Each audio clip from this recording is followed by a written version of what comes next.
All right, so we are recording now, and then the next thing we're going to do is share my screen. All right. And then we are going to go ahead and get started. And here, you're going to set us off. Okay. All right. Thank you for coming, everyone. Thank you. Hello and welcome to our presentation entitled Information Politics, People, and Library Adventures on the Emerald Isle. This is about our summer semester in Ireland, which took place this past summer. My name is Kira Kelleher, for those who don't know me. And of course, I think you know these ladies already. And I'm Morgan Ritchie-Baum. And Amy Waterman also went with us.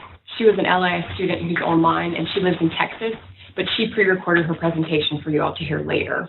Unfortunately, she cannot be with us today. The agenda for this 90 minutes will be, each of us will summarize a part of the course. I will talk about the experience as a whole, and the other ladies here will talk about the places and the people that that surrounded us. And then we will go into individual presentations about things that stood out to us. And if you guys are like me, this was really hard to do because we did so much, but we did. We narrowed it down and condensed it for you all. And then we would do a question and answer session. So those who are coming to us online, please wait for any questions because we will monitor those during that time. And I'm going to speak to you about the experience as a whole.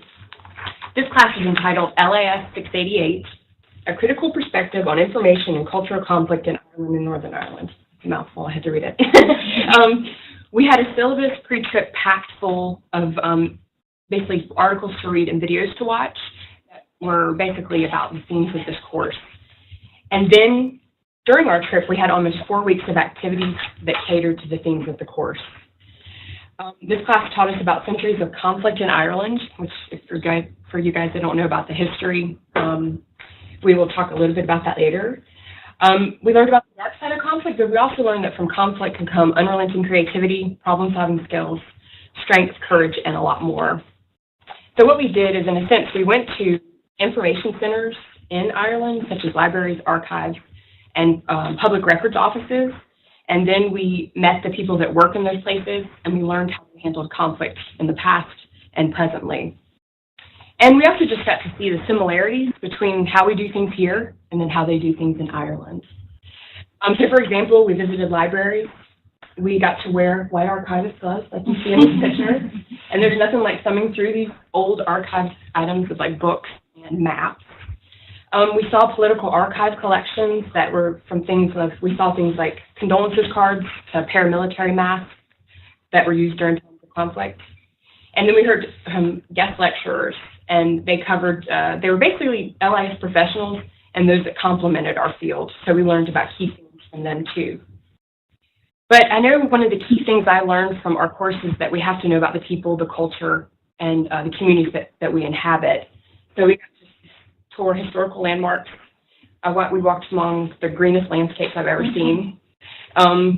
It rains and the sunshine 1 second, so that's what does it. We heard from tour guides that took us through an array of emotions, and we literally crying 1 minute and laughing the next. And we listened to Irish music. We got to learn Gaelic, a little bit of Gaelic. We butchered it, I'm sure. And we did Irish dances. And but in a nutshell, I think what we can break this down into in simple terms is we did fun, dirty library stuff, and then we did touristy stuff. And so, but it was hard to really understand one without the other. So thank you, and then Hannah will talk about the places. So why Ireland? This class was designed to show us library students the relationship between information and culture and political power, and specifically in Northern Ireland and Ireland. By going there, we were able to visit places and talk to the people that were really affected by political conflict, known as the Troubles, which we'll get into more later.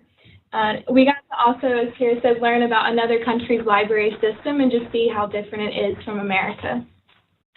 And there's so much that we as librarians were able to learn about the preservation and information of culture and the role and opportunities that information agencies like libraries and museums have to impact society during difficult times like political conflicts.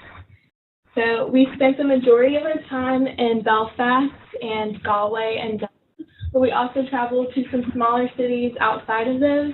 Just to name a few, we were in Portadown, Armagh, and Londonderry.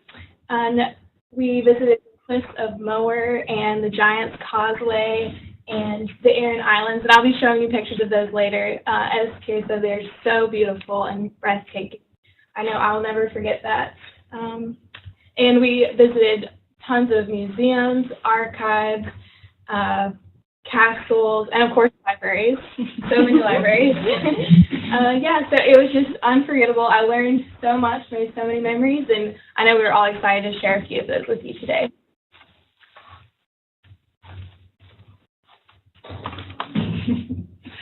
I'm going to talk a little bit about who went on this trip. So there were actually 4 MLIS departments represented on this trip. UNCG was among those, but we had students from the University of Maryland, students from the University of Kentucky, and San Jose State University. Something that was really unique about this trip, though, was aside from Hannah and myself, every student that participated in this was an online student. They never physically had a class with another student in the MLIS program.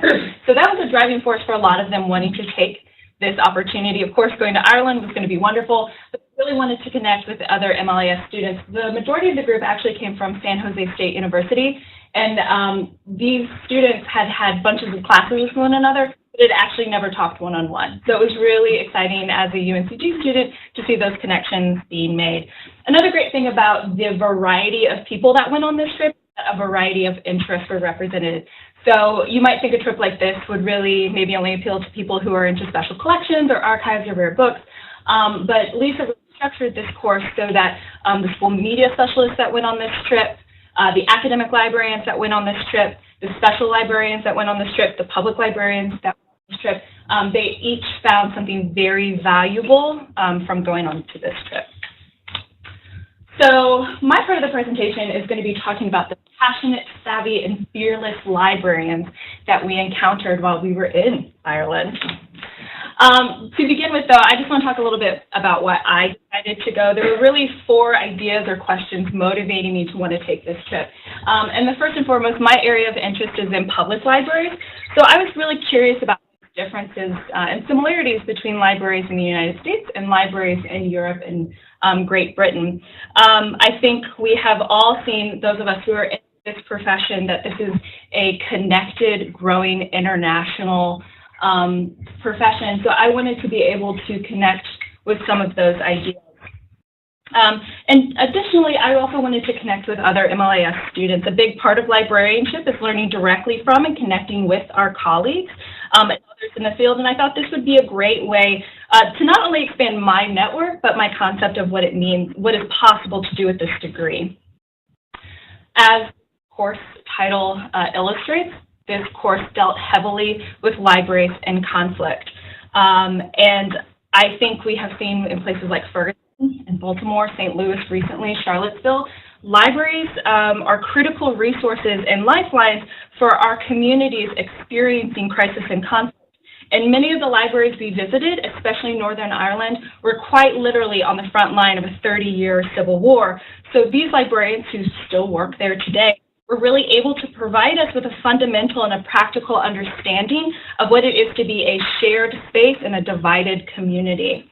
And finally, I wanted to rest. This is definitely outside of the thing, something I would normally do.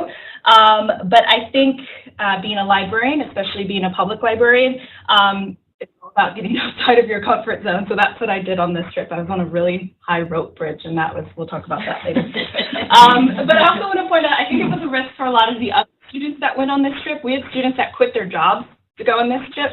We had students that actually didn't even need this course for any sort of credit for their degrees. But every student, I think I speak for us all when I say that they really felt that this was a once-in-a-lifetime opportunity to develop a deeper understanding of what it means to be an information professional in a global society. The first library I want to talk about is the Omagh Public Library in the Omagh Bomb Archive. Omagh is a county town in County Tyrone, Northern Ireland. It has a population in the town of about 25,000 people, so it's relatively small.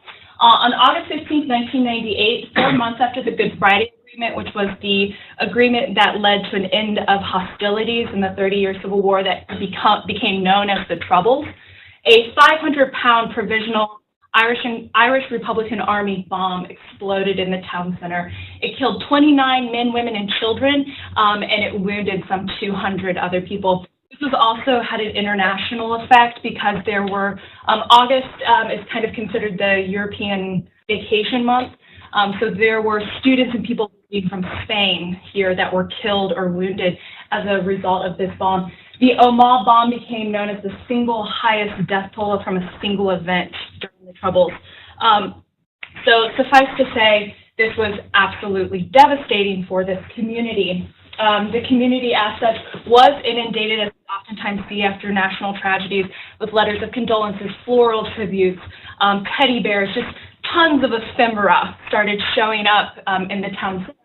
And nobody was quite sure what to do with it all. Around this same time, the public library, which was located very close to the blast site, did decide to start collecting media reports, news reports on the bombing, and the city council, which started collecting all of this ephemera that was left as a result of this, decided, let's give it to the library.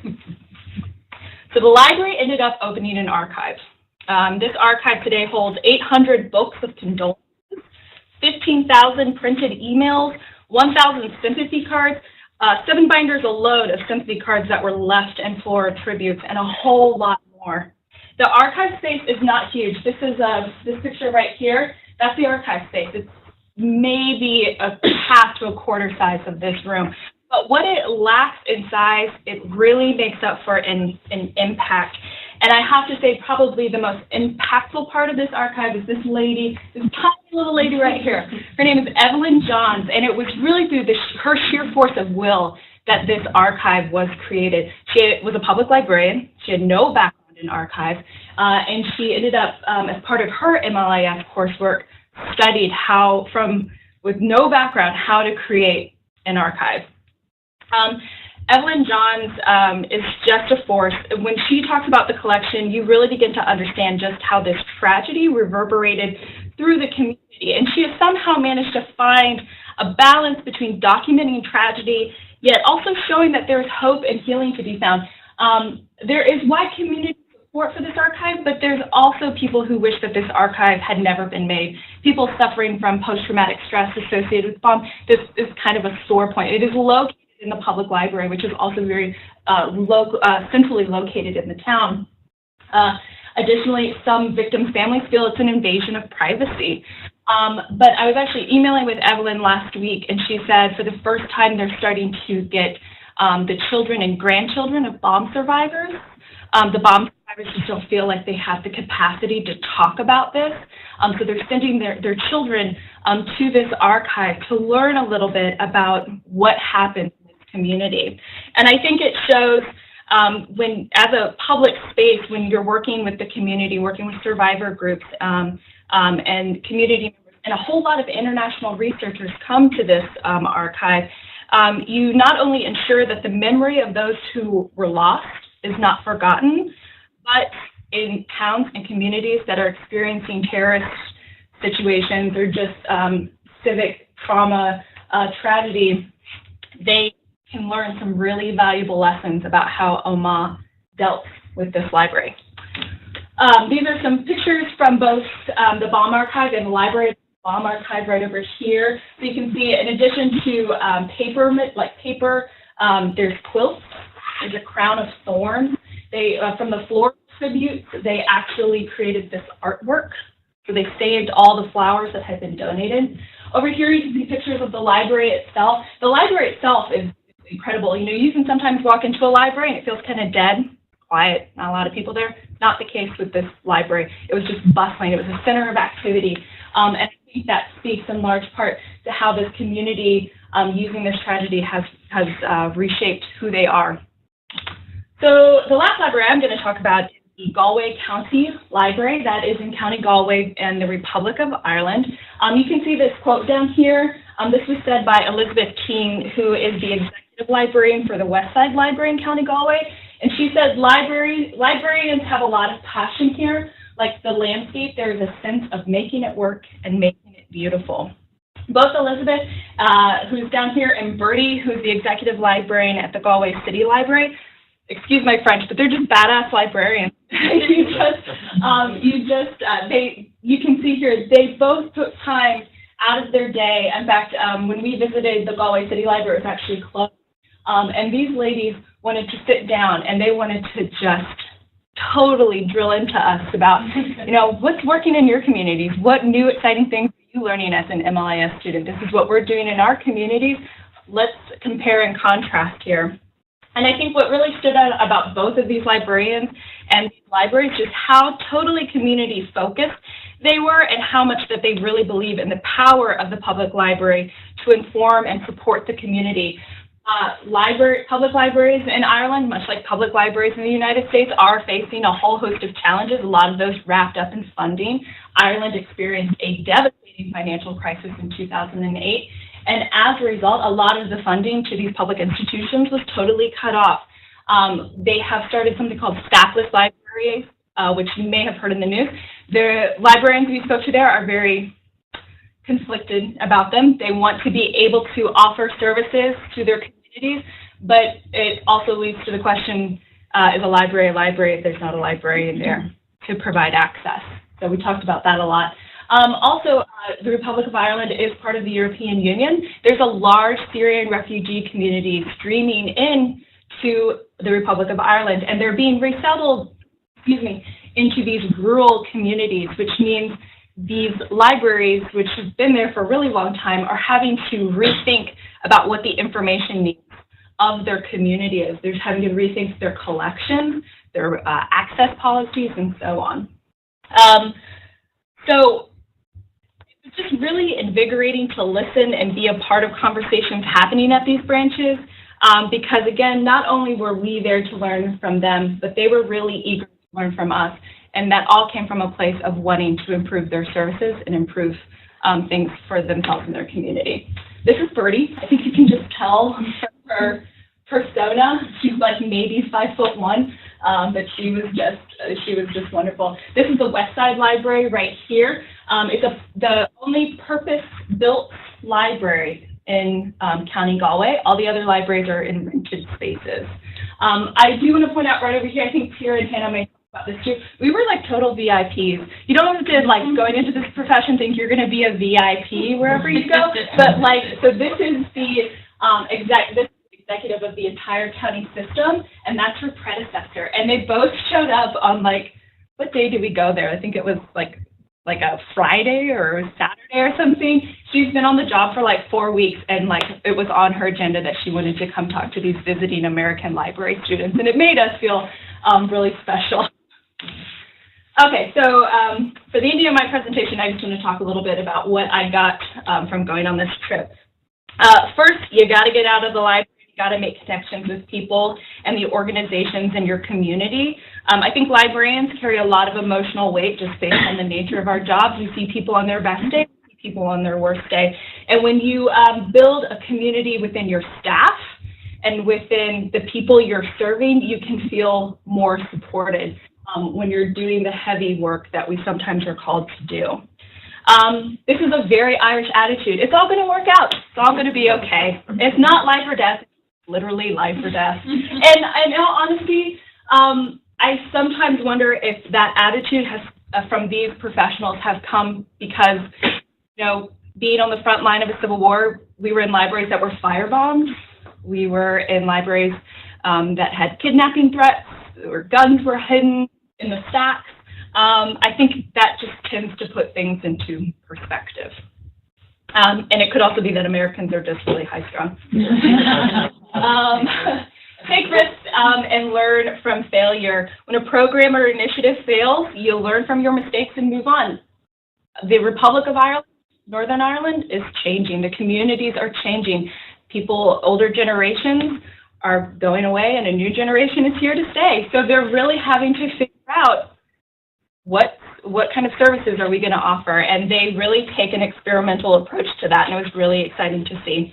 And my final point here is you do not need to understand the history of a place.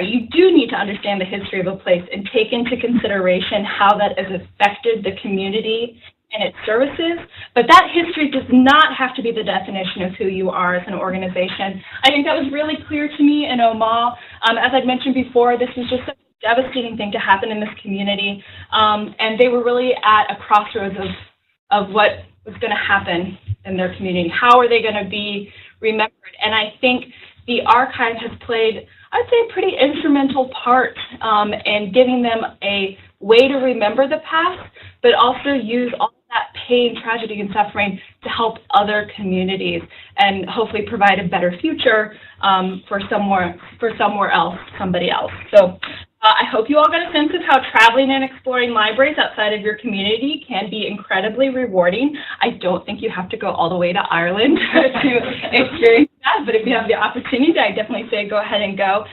But I would encourage everyone to just step outside of your comfort zone and check out a place, a space that might be a bit different, but can really lead to some really exciting things. So thank you for listening. I'm going to go ahead and pass it over to Kira. Thank you.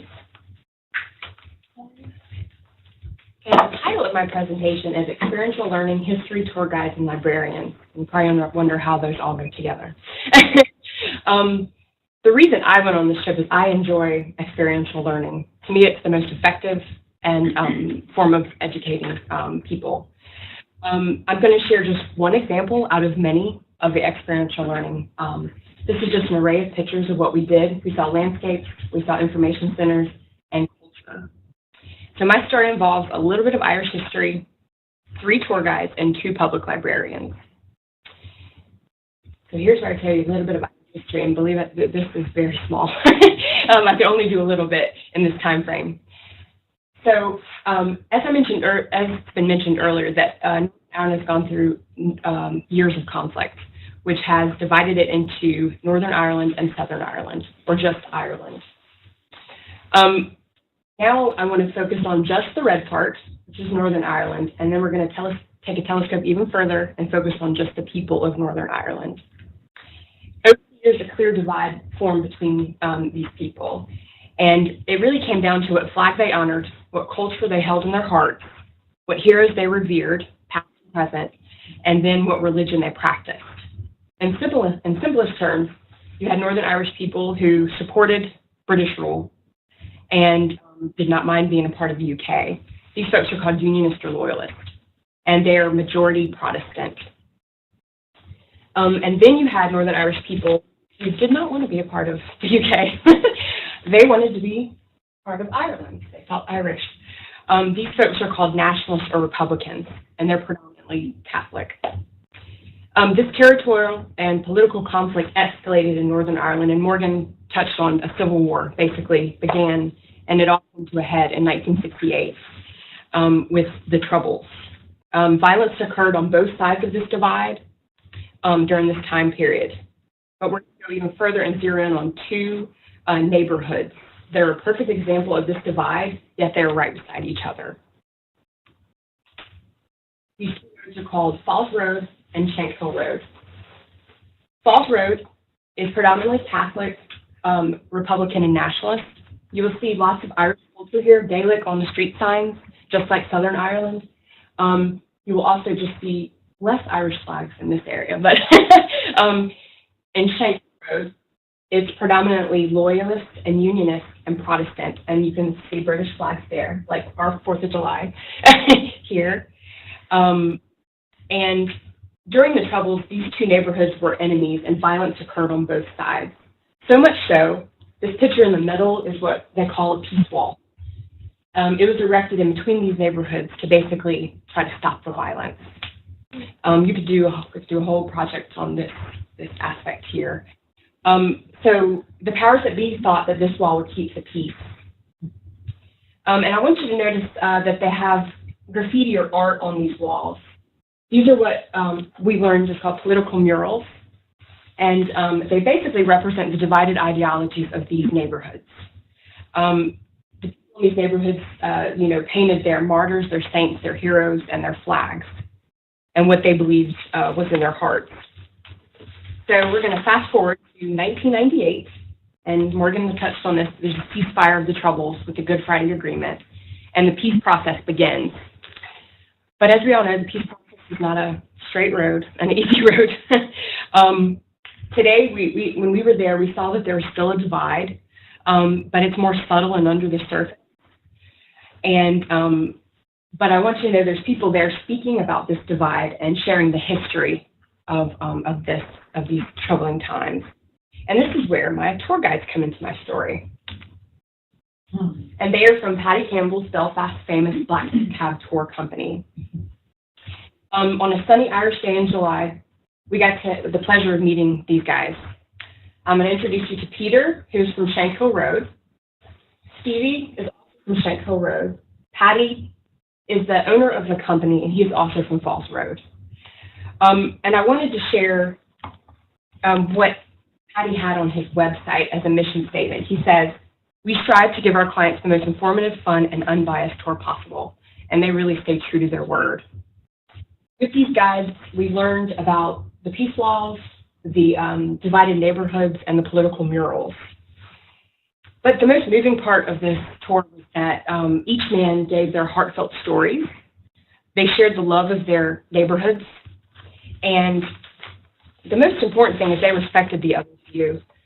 They would joke with each other, but they never were bad-mouthing each other, which was very, very fun. And the most surprising thing was that these men lived through the Troubles. They most likely fought against the other side in their youth. But on this day, they stood and talked to us about this divide and were unified in their teaching of us. And I wanted to show you just various pictures from our tour. You have the neighborhoods here. You have Shankill Road, and you have Falls Road over there and a group picture of us. This is us against the peace wall, and this is the black taxi. There were 3 tour guides and 3 black taxis. We each got in one and got to hear the stories of, I was with Stevie from Falls Road, and then they would each present, as if we got to a location, they would talk about the location. There's Sinn Féin's offices in Falls Road. Here's me, and then others signing the peace wall. We just got to put a message on the wall. It was very moving to see it and actually write on it. This is a political mural Shankill Road of the women of Shankill Road, just talking about love and unity and how we all just need to stop madness. Now, this tour was smartly placed right before we went to Falls Road Library and Shankill Road Library. This helped us understand the community and the library team. So I'm going to introduce you to Tracy, who's a Falls Road librarian, and then Mark, who's the Shankill Road Library Manager. I had the chance to interview both of these folks individually for my class project later, so I wanted to share with you a little bit from the interview. And the day of the tour, we got to get a glimpse into their day-to-day life and how they handled the divide of the neighborhoods. So I'm going to be referring to my notes a lot more because I have to read their quotes. So Tracy has been a librarian for 26 years, and Mark about half that time. Both did not set out to be librarians. They sort of just, their paths went that way, kind of like the way it did for me. But they both were happy and thankful for being on that road and becoming librarians. Tracy said, library work, quote, brought together a lot of things she enjoyed doing, end quote. And she mainly talked about, she's a very social and bubbly woman. She loved the socializing aspect, and she also just loved the helping others in their endeavors with their information resources when they came in the library. Mark enjoyed the sense of public service and that there are, quote, different skill sets required from customer service to IT. And we learned at these libraries that all the public libraries in Northern Ireland are run by Libraries NI, which have, if we were to rate bureaucracy, they have a very high bureaucracy rate with the policies that they have in place and the set events that these folks had to cater to. A lot different from where we are, and then also we noticed in Southern Ireland a difference. I forgot to do a whole presentation on this. Both Mark and Tracy, though, learned to address the patrons' needs within this framework, though, even though they did share a little annoyances with it. For example, Tracy said, quote, every library is unique to the people that come in and out of it. You just tailor that to suit them, end quote. And she's referring to the event and the information resources that they offer to their patrons. She continued by saying, quote, "You have to find a way to have it work with whatever policy you've been given and keep on and get on with it," end quote. And then we talked about the location and status of the neighborhoods that these folks worked in. Both are located in lower socioeconomic working class neighborhoods, but their libraries are a center of community, socializing, technology, and career services assistance.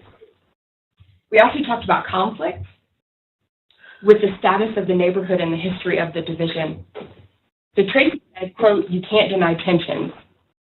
She said some folks, yes, are stuck in the past, as they are here sometimes with our issues. But she said there are those who, quote, "do not give a hoot. You are you, and that's all that matters," end quote. Mark spoke similarly about this. He says there was a lot of people stuck in the past. And he also shared another challenging aspect that though he did not let him get him down, he tried to work through it. He said, quote, "He works with a backdrop of socioeconomic struggles and the legacy of the Troubles. It's a bad mix," end quote. But he and Tracy both try to offer all they can with the resources and events that the library offers. And then what do we learn about in our class? We learn about neutrality, right? We also spoke about this aspect and how they maintain it in their libraries. So Tracy said, "Political views we never discuss," and that, quote, "We can't be hosting something for one political party and not the other. Therefore, they just don't host these kinds of events." Mark commented that, quote, "It's a safe area, a welcoming area. To be safe and welcoming to everyone, it has to be perceived as non-aligned," end quote. He continued by saying that, quote, "We're not getting unionist politicians walking in saying we don't like this or that, and equally we don't get pressure from the nationalists," end quote. But they did share one event that was sort of a cross-community event.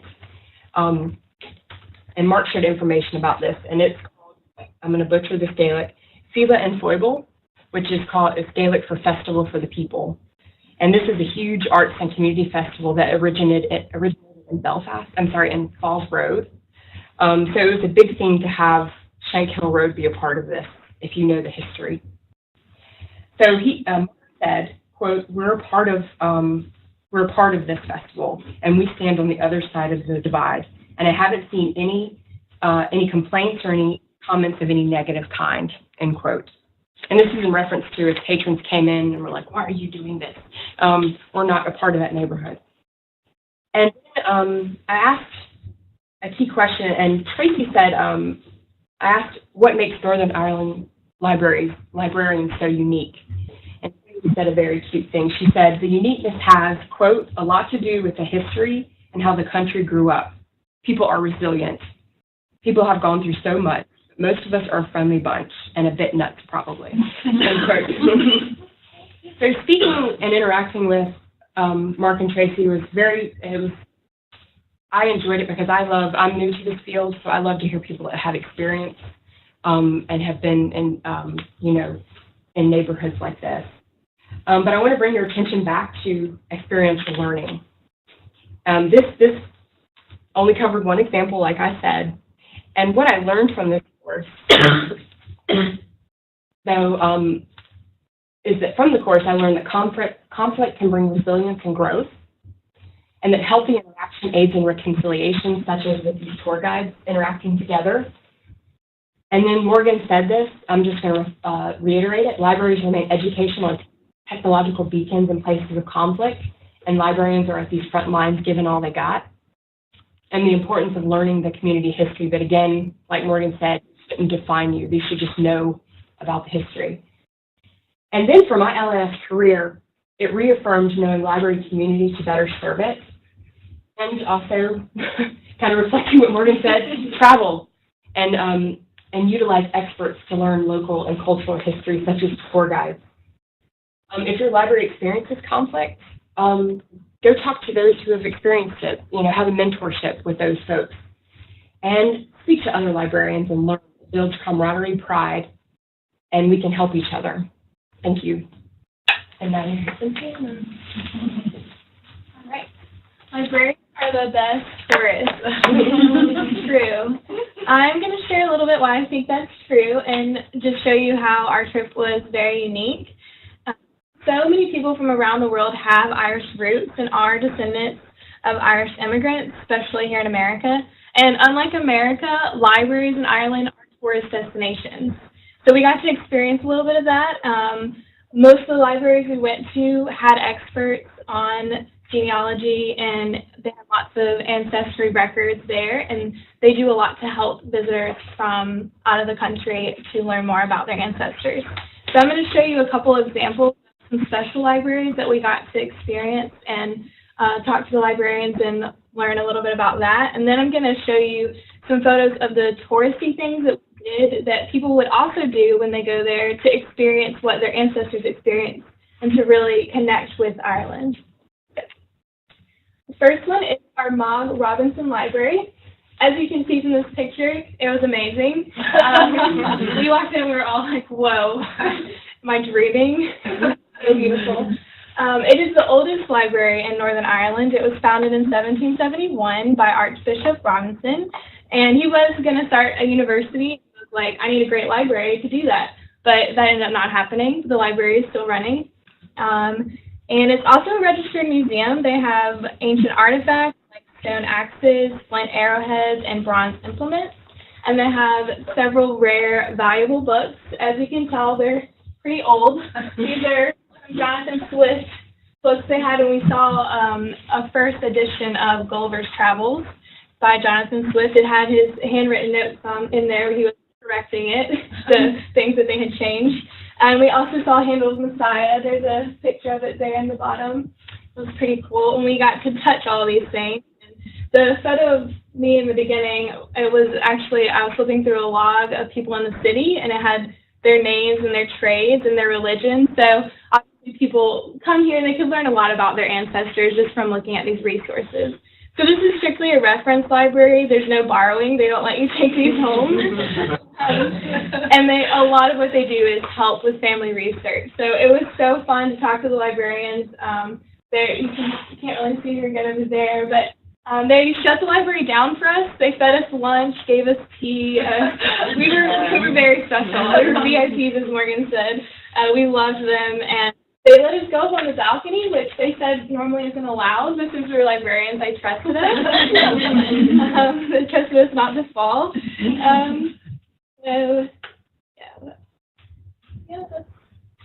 This Lori there looking at an old map. This is another really old library. It's the Linenhall Library in Belfast. It's the oldest library in Belfast, and it is a subscription library. It's the last of that kind in Ireland, so you pay to use the library. And so they're not a part of the Northern Ireland Public Library system, so they're special that way. And they have a very impressive collection of Irish and local studies, and they're experts on genealogy there. The librarian told us that they have visitors all the time coming to research, and even Brad Pitt once came to do some research for a role he had in a movie, and she was so tickled telling us that story. And while they do a lot to aid people with ancestry and family research, they also do a lot to preserve the memory of the Troubles. And since they aren't a part of the Northern Ireland Public Libraries, they were able to have a controversial political archive. It was called the Northern Ireland Political Collection, and we were able to visit back in the stacks and see that. This is the picture down here of all of the things collected from that. As the Troubles were going on, they collected any kind of printed material that they could. No other institution in a localized conflict has systematically collected materials from all sides, and this is a very unbiased view of the Troubles. The collection includes stickers, leaflets, posters, Christmas cards, books, pamphlets, manifestos, photographs, and audiovisual items. And there's over 250,000 items in the collection. They're currently digitalizing it, so that's a huge project they've been working on, and got to learn a little bit about that and the process and all the budget and work that's gone into that. It's going to be available in January. It's called The Divided Society, so you should check it out. And people are still reading today, especially they get lots of journals and plastic bullets and things like that. And my favorite thing was seeing all the political posters posters. They had a gallery wall. You can see it here of just interesting, satirical, some of them, and some of them were just kind of, I can't even think of that one, you can't really read, but that was really cool. And it taught me the importance and the value of collecting items that represent both sides, and especially while conflict is happening and not like waiting until later, and how this can really preserve history and be used for research in the future. So we were also like VIPs here. I mean, we got to go back where most people don't get to see that, and I don't have many photos because it was kind of sensitive, but you should try to check out the archive when that's available. That is Bill Clinton up there. Yeah, he's a hero there. Oh, they had a doll for everyone that had something to do with it was a test set, yeah, with the peace process. Okay, so now I'm going to share, like I said, lots of people traveling to Ireland would want to go see these things that we, what we think of when we think of Ireland. This is a giant causeway. There's a really great folktale about how it came to be. A giant wanted to build a causeway to get to Scotland. I won't tell you the whole story now, but you should look it up later. It rained over there. It was pouring rain, but then the sun came out, and this is the view from up top. It was beautiful. And then we went to the Carrick-a-Rede rope bridge, which Morgan mentioned earlier. There's a tiny rope bridge there that we actually, not all of us, but some of us crossed it. Make sure they do. It was terrifying, but definitely worth it. Fishermen used to cross that bridge to go to that little island to fish off of. So that was cool. We got right in there and learned about the history of that and experienced it ourselves. This is the Aran Islands. Some of us got to bike around. Others of us rode a horse and carriage. Got to see lots of wild animals and the beach, and just talking to the people that lived there was really interesting. They had like different accent and just kind of different culture because they're a little secluded. It was an island, so that was really cool to see the countryside, and it's pretty stone walls and all the cows, yeah. And these are the famous cliffs of Moher that everyone knows of. Harry Potter and Dumbledore enter this cave in the Deathly Hallows. That was amazing. So as I said, we learned a lot from visiting these tiny towns and seeing the countryside outside of the big cities. Thank you. And now we're going to share from our classmate Amy, who couldn't be here today. So Amy has a short presentation on Prony that I will hopefully.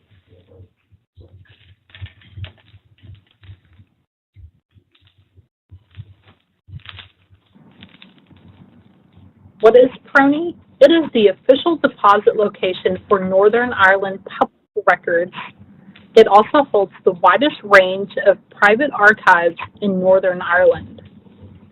It is open to the public, and we spent a full day there learning about Prony's history and its archives. We were able to see a different side of archives.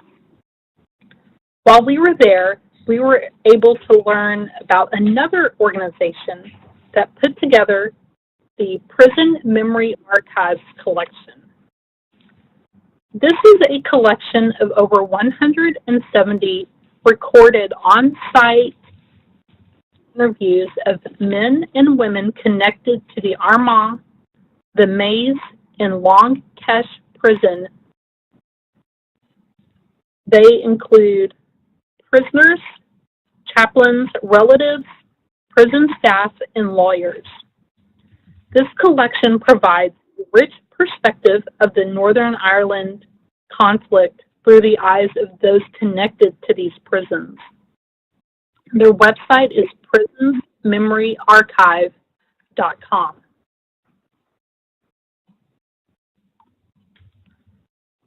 We also got a different perspective on archives while we were there.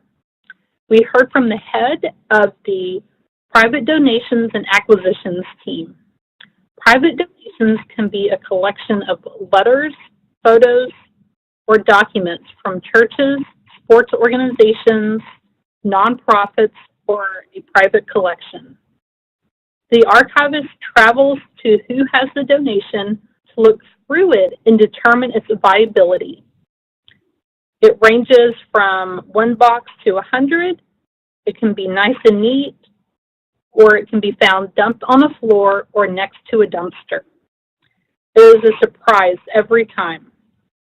We were able to review a variety of photos, letters, and government records while we were there. There was also a presentation on sensitivity reviews and freedom of information. For the sensitivity reviews, documents are reviewed for information that can harm someone physically or mentally. Information such as addresses of police or prison employees, confidential informants, graphic crime scene photos, or alleged criminal activity are not released. Our visit to Prony really opened my eyes to a bigger world of archives. We had a great day there. It was definitely a highlight of our trip for me. So with that, that is actually the end of our presentation.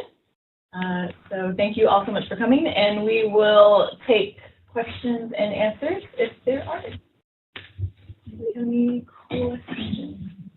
I just want to say really quickly, one cool thing about Prony is, was it you, Morgan? Somebody said, that is so familiar. Oh, yes.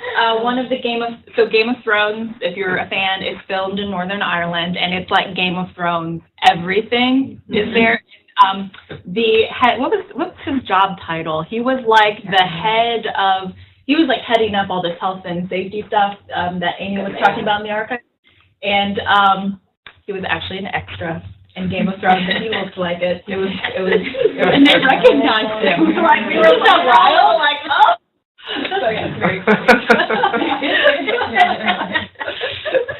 Always fun. I have a question, I guess, stems from Morgan's part, but maybe one has it. You mentioned that in Galway there are rented spaces primarily. Did they talk at all about how that affects, like, do they move around or do they consistently in a space? They stay pretty much consistently in one place, but the problems that they seem to have with being in those rented spaces, when we were actually in the city library, the main city one, it was actually undergoing renovations because, as you can imagine, Ireland is an island. There's not a ton of space, so a lot of these buildings are old, defunct, falling apart. And as you can imagine, landlord relationships, when you need to get something fixed, and especially when it's owned, I think in this case, I think this building might have been owned privately, but I'm not 100% on that. So it could be a process. And then you throw into the loop that everyone is still recovering from this financial crisis. So while they do get to stay in that one space, I think the consensus that I got from that conversation with the librarians at Galway City was that they're eager to find their own space that they have more control over. So the end goal is like, so like the Westside Library, that's why, I mean, that's like the shining star because it's like a purpose-built library, which was just a fabulous thing for that community. I have a question for Kira. You mentioned the wall, and so how did people feel about the wall still existing? So they're still painting murals on it, and so I'm thinking about other walls. The Berlin Wall was tore down. Why do you think why do you think it's still there, I guess? Or if you could just speculate, I guess. The sense I got, and you guys can chime in, is that even when Stevie was talking about it, both sides, I think, don't see. There's some that are still violent and still hate the other side, but I think it was a smaller amount of people. Others just see it as almost like a tourist attraction, almost, that people come to, and that I know I just read an article recently that they actually think there was not a way to get through it, but now they have formed like gates to get through, things like that. But I know Stevie talked about during the tour about that it's probably necessary to knock it down at some point, and just to have that moment, that would be a big moment, because I think it would define the actual more moving towards unity.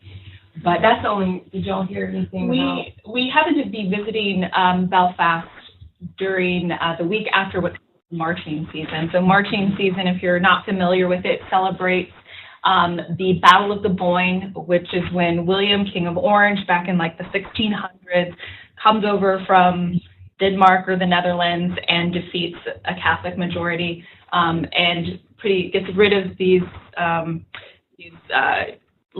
Catholic holding landlords. And so ultimately it's a great Protestant victory. And you'll see, they call him King Billy. You'll see King Billy murals all over the Shankill part of West Belfast.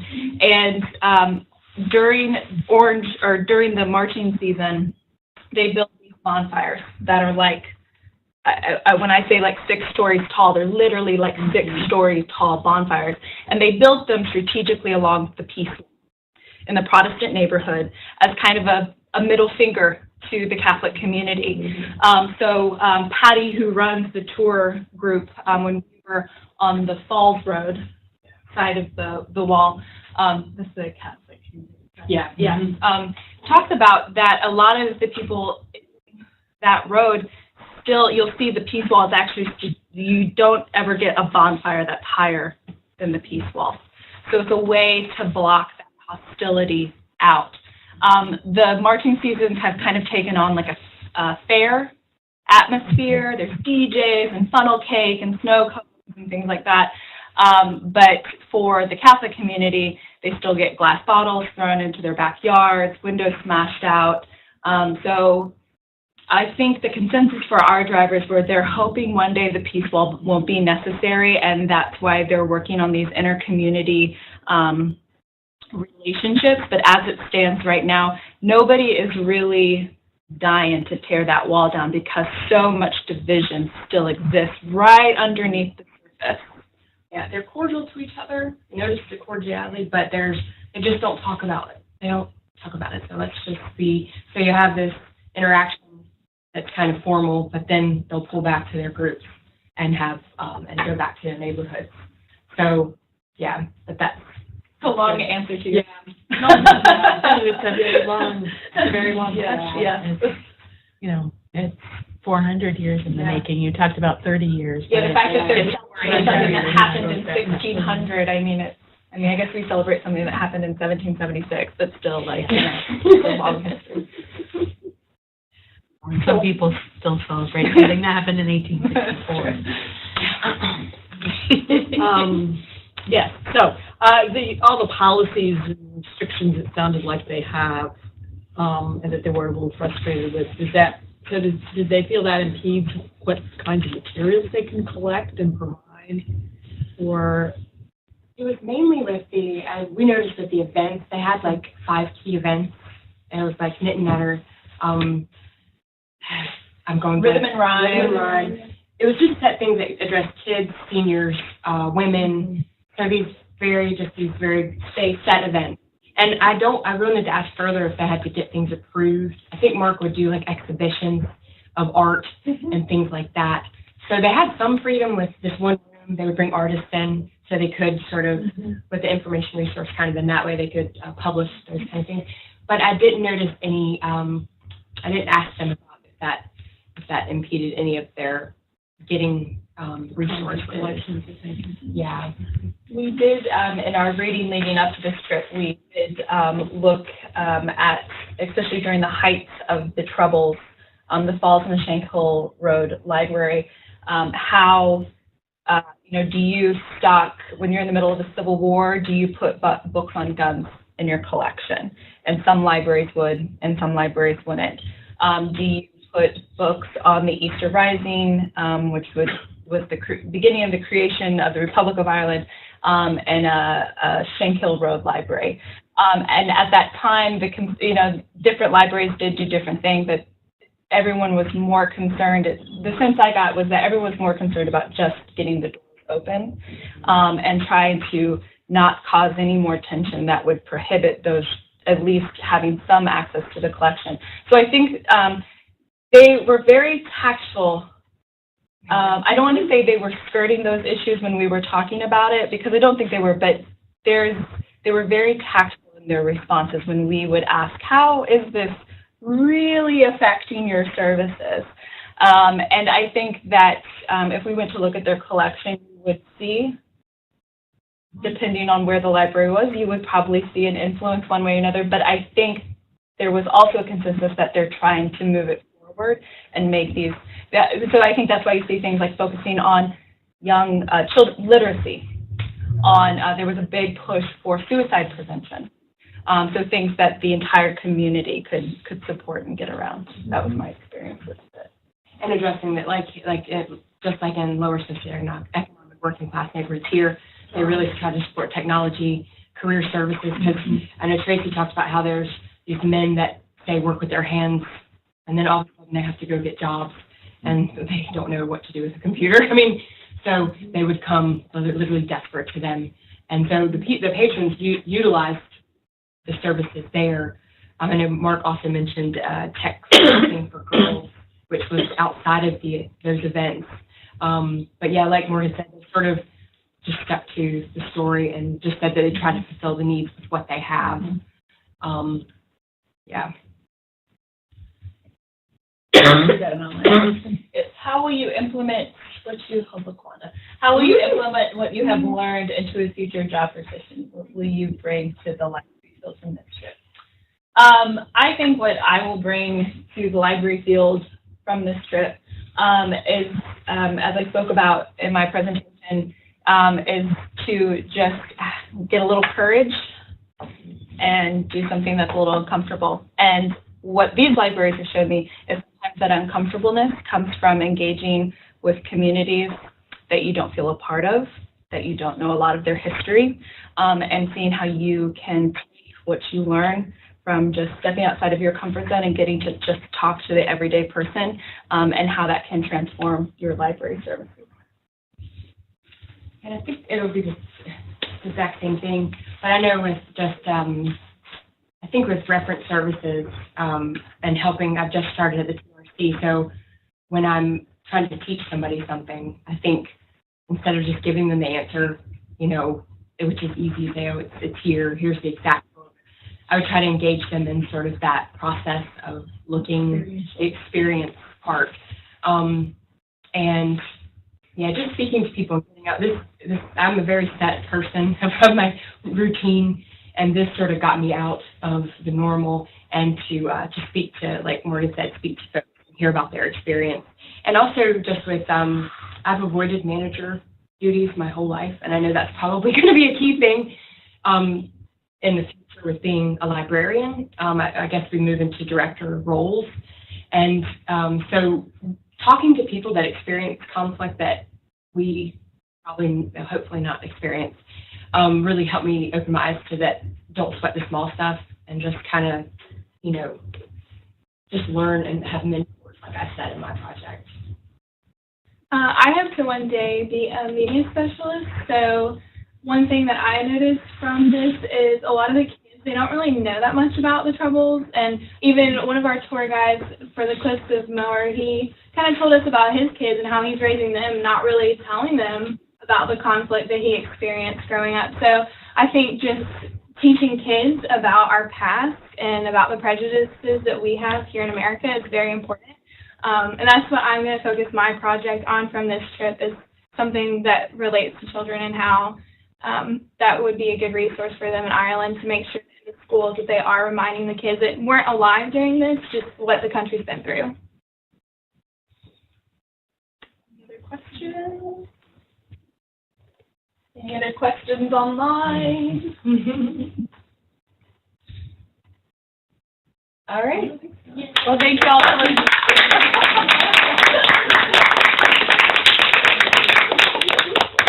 All right. I know. Oh, look what I've done. So proud of you. Oh. It's been crazy. It started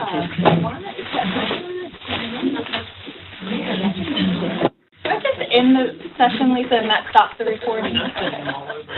Stop it.